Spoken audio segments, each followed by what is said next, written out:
Hi, I'm Kathy Perret with the City of Santa Barbara's Water Conservation Program. We're going to learn how to read our meter and use it as a tool to help find leaks.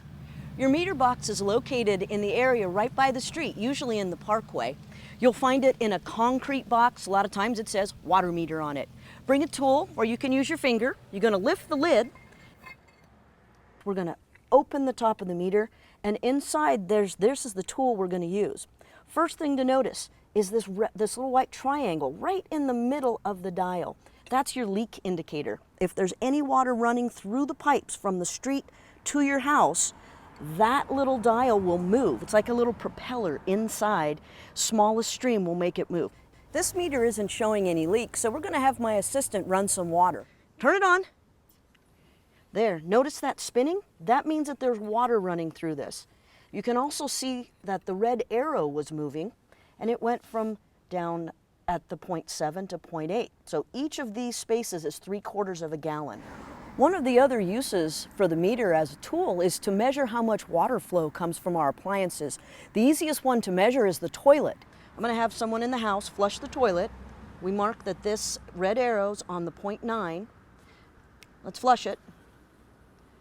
And it's going to have to flush through.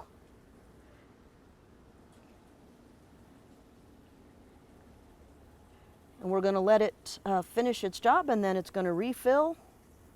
Oh, we've almost gone 3/4 of a gallon. This is a nice slow refill, so it must be a low flow toilet. But they could be running too long too. You never know. It's a good way to test how many gallons it's taking. Oh, alrighty.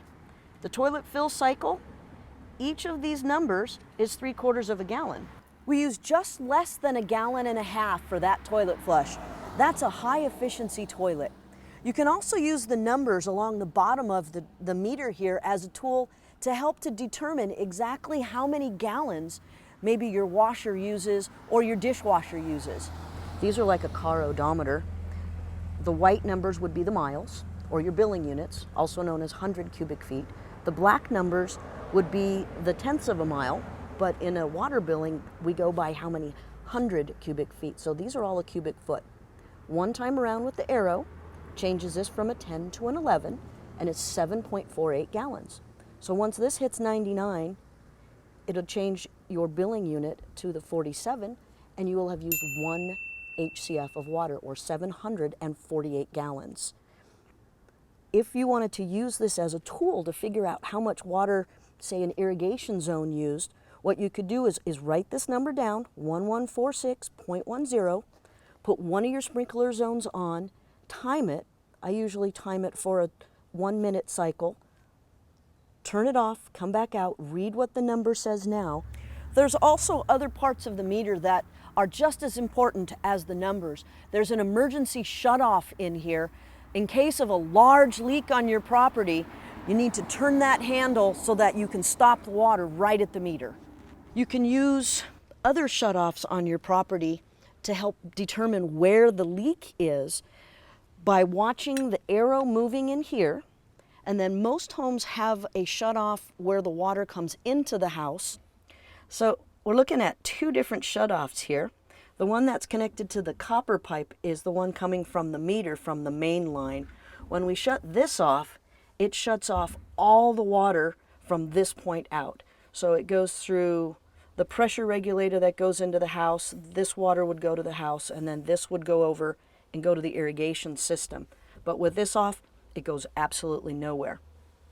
We'll put that back on.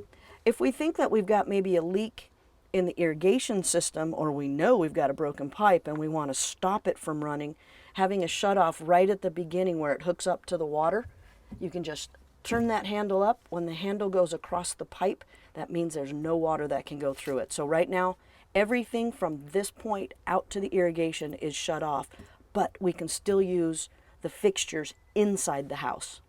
If for some reason you shut everything off and it's still moving, the arrow and the triangle are still moving, then potentially you have a leak in the supply line going to your house.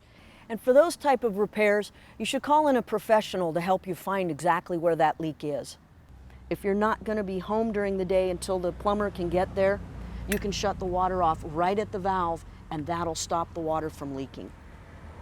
Now that we're done, you want to make sure we close up the box, close the lid to the meter, and if you have any shrubbery or anything that's blocking your meter reader would really appreciate it if you'd prune that back a little bit.